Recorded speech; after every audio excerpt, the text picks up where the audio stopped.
আবার পিছনে যাও কেন বলো আবু বকর?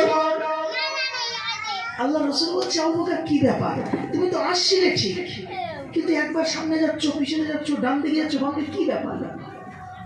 আবু বকর রাদিয়াল্লাহু তাআলা আনহু বললেন, ইয়া রাসূলুল্লাহ ইয়া হাবিবাল্লাহ হুজুর বিয়াদবি মাফ করুন, গুস্তাখিটা ক্ষমা করুন। আমি আবু বকর, আমার বড় ভয় হয়, আমি আবু বকর, আমার বড় ভয় হয়। আমি যেদিন মক্কা থেকে মদিনায় চলে আসা শুরু করেছি, পিছনে কিছু কাফেররা তাড়া দিয়েছে, মুশরিকরা আবু জেহেল উতবা সাইবা তাড়া দিয়েছে। আমি আবু বকর, আমার বড় ভয় হয়, যদি ডান দিক দিয়ে কোনো তীর মারে, আমি আবু বকর, আমি চাই আমার গায়ে তীর লাগুক। যদি বাম দিক দিয়ে তীর মারে, আমি আবু বকর, আমি চাই আমার গায়ে তীর লাগুক।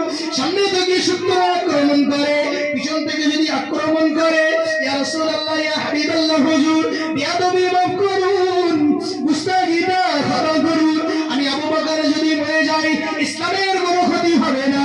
আমি আবু বকর যদি মারা যাই, ইসলামের কোনো ক্ষতি হবে না। ইয়া রাসূলুল্লাহ ইয়া হাবিবাল্লাহ হুজুর আপনি যদি মারা যান, ইসলামের প্রচুর ক্ষতি হয়ে যাবে।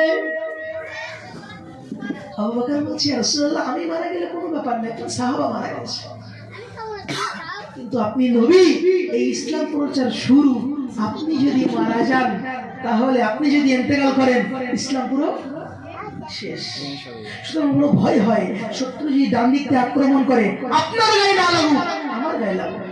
এই হলো ভালোবাসা। আচ্ছা বলেন, আজকে আমাদের নামাজ পড়তে গেলে কি জীবন দিতে হবে? না। গুটি গুটি পায়ে যখন এই গুহার কাছে চলে গেল, গুহার মধ্যে আশ্রয় নিল। আশ্রয় নিয়ে আবু বকর রাদিয়াল্লাহু তাআলা আনহু বললেন, ইয়া রাসূলুল্লাহ ইয়া হাবিবাল্লাহ হুজুর বিয়াদবি মাফ করুন, গুস্তাখিটা ক্ষমা করুন। আমি আবু বকর, ইয়া রাসূলুল্লাহ আপনি আগে দাঁড়ান, আমি আবু বকর ঘুরে আসি। আবু বকর আস্তে আস্তে আগে গুহার মধ্যে গিয়ে দেখলো যে অনেক চালা ভর্তি। আমরা ঘটনা শুনেছি, অনেক চালা ভর্তি।